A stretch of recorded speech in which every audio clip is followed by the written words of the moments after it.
यार दोस्तों, जी के मैजिक ट्रिक स्टाइल चैनल में आप सबका बहुत बहुत स्वागत है। बच्चों की डिमांड पर अब हम लोग क्या करा करेंगे कि अब हम लोग 15 क्वेश्चन जो हैं, टॉप 15 क्वेश्चन साइंस के भी डिस्कस करा करेंगे। तो दोस्तों, आपकी डिमांड थी कि सर साइंस के भी क्वेश्चन कराया करिए, तो साइंस के भी हम लोग टॉप 15 क्वेश्चन किया करेंगे। तो चैनल पे आए हैं तो चैनल को सब्सक्राइब करिए, वीडियो को लाइक करिए, ग्रुप सर्कल में शेयर करिए। तो चलिए भी स्टार्ट करते हैं। देखिए, क्वेश्चन नंबर 1 आपकी स्क्रीन के ऊपर बच्चों लगा हुआ है। देखिए ये रहा कि आंसुओं में कौन सा पदार्थ घुला रहता है। ये मैं बता दूं, जितने भी क्वेश्चन हम लोग कराएंगे सब आपको सेलेक्टेड क्वेश्चन कराएंगे, प्रीवियस ईयर कराएंगे, एसएससी के कोई भी एग्जाम की तैयारी को सबको सबके लिए आपके क्वेश्चन है। ठीक है, आंसुओं में कौन सा पदार्थ घुला रहता है, आप पूछा जा रहा है कि आंसुओं में कौन सा पदार्थ घुला रहता है। 2 बार मैं रिपीट करूंगा, एक बार आपको रिपीट करना है। तो आप कहेंगे सर सामान्य नमक जो होता है वो आंसुओं में घुला रहता है। आंसुओं में कौन सा पदार्थ घुला रहता है, आप कहेंगे सर सामान्य नमक घुला रहता है। याद रखिएगा, ठीक है। नेक्स्ट क्वेश्चन की ओर बढ़ते हैं। आपकी स्क्रीन के ऊपर बच्चों आता हुआ ये रहा, ध्यान से देखिए। लोहे पर जंग रस्ट लगती है। देखिए क्या, लोहे पर जंग रस्ट लगती है। फेरिक ऑक्साइड से लगती है, जल योदित फेरस तथा फेरिक ऑक्साइड से लगती है, क्षारिक फेरस एवं फेरिक कार्बोनेट से लगती है। ठीक है, याद रखिएगा तीनों ऑप्शन इसके सही हैं। तो option D is the right answer, option D is the right answer. पढ़ लीजिएगा एक बार आप भी। क्वेश्चन नंबर नेक्स्ट आपके स्क्रीन को बच्चों आता हुआ ये रहा, ध्यान से देखिए। इंसुलिन की खोज की थी। अब पूछा जा रहा है कि इंसुलिन की खोज की थी, तो आप कहेंगे इंसुलिन की खोज बेंटिंग ने की थी। तो क्वेश्चन नंबर थर्ड आपकी स्क्रीन के ऊपर बच्चों लगा हुआ ये है कि इंसुलिन की खोज की थी, तो आप कहेंगे बेंटिंग जी ने इंसुलिन की खोज की थी। नेक्स्ट क्वेश्चन की ओर बढ़ते हैं। आपकी स्क्रीन पर आता हुआ ये रहा, देखिए क्वेश्चन नंबर 4। वनस्पति तेलों में घी में परिवर्तित किया जाता है। वनस्पति तेलों को घी में परिवर्तित किया जाता है, तो आप कहेंगे उसको किया जाता है हाइड्रोजनीकरण द्वारा। वनस्पति तेलों को घी में परिवर्तित किया जाता है, आप कहेंगे ऑप्शन बी हाइड्रोजनीकरण द्वारा वनस्पति तेलों को घी में परिवर्तित किया जाता है। याद रखिएगा, हाइड्रोजनीकरण द्वारा परिवर्तित किया जाता है। नेक्स्ट क्वेश्चन बढ़ते हैं। आपकी स्क्रीन के ऊपर ये रहा, निम्नलिखित में से कौन सी एक मिश्र धातु है। निम्नलिखित में से कौन सी एक मिश्र धातु है, तो आप कहेंगे सर मिश्र धातु स्टील है। निम्नलिखित में से कौन सी एक मिश्र धातु, आप कहेंगे सर स्टील जो है वो एक मिश्र धातु है। ठीक है, नेक्स्ट क्वेश्चन की ओर बढ़ते हैं। आपकी स्क्रीन पर आता हुआ ये रहा, ध्यान से देखिए। देखिए, निम्नलिखित में से कौन सी ईंधन गैस फ्यूल गैस नहीं है। निम्नलिखित में से कौन सी जो है ईंधन फ्यूल गैस नहीं है। देखिए, आप कहेंगे सर वो जो फ्यूल गैस नहीं है वो है लाफिंग गैस, जो है सर वो फ्यूल गैस नहीं है। लाफिंग गैस जो है वो फ्यूल गैस नहीं है, तो ऑप्शन सी इज आपका राइट आंसर। और नेक्स्ट क्वेश्चन देखिए।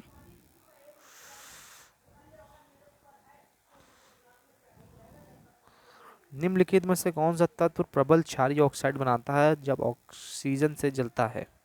निम्नलिखित में से कौन सा तत्व प्रबल क्षारीय ऑक्साइड बनाता है जब ऑक्सीजन से जलता है, तो वो सर सोडियम है। याद रखिएगा, कौन सा तत्व प्रबल क्षारीय ऑक्साइड बनाता है जब ऑक्सीजन से जलता है, सर वो है सोडियम।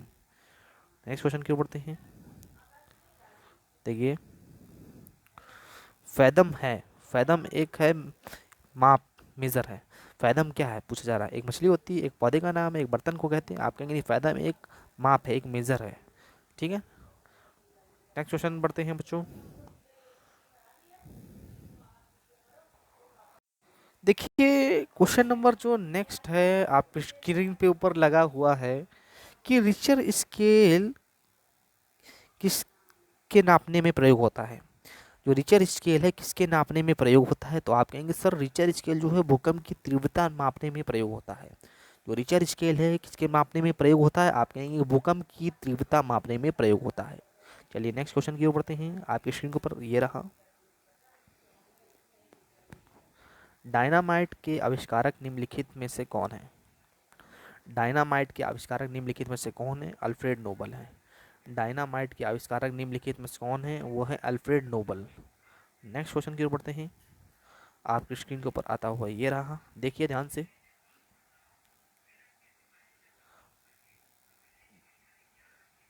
प्लास्टर ऑफ पेरिस प्राप्त किया जाता है। प्लास्टर ऑफ पेरिस प्राप्त किया जाता है जिप्सम से। प्लास्टर ऑफ पेरिस प्राप्त किया जाता है बेटा जिप्सम से, याद रखिएगा, प्लास्टर ऑफ पेरिस प्राप्त किया जाता है जिप्सम से, याद रखिएगा। नेक्स्ट क्वेश्चन की ओर बढ़ते हैं बच्चों। चिकित्सा व युद्ध में उपयोग के लिए किन किरणों व नवीनतम अनुसंधान हो रहा है? तो चिकित्सा व युद्ध में उपयोग के लिए किन किरणों व नवीनतम अनुसंधान हो रहा है? आप कहेंगे उसके लिए लेजर किरणों का प्रयोग हो रहा है, याद रखिएगा। नेक्स्ट क्वेश्चन की ओर बढ़ते हैं बच्चों। आपकी स्क्रीन के ऊपर आता हुआ ये रहा बच्चों, देखिए नेक्स्ट क्वेश्चन 13 नंबर का लगा हुआ है।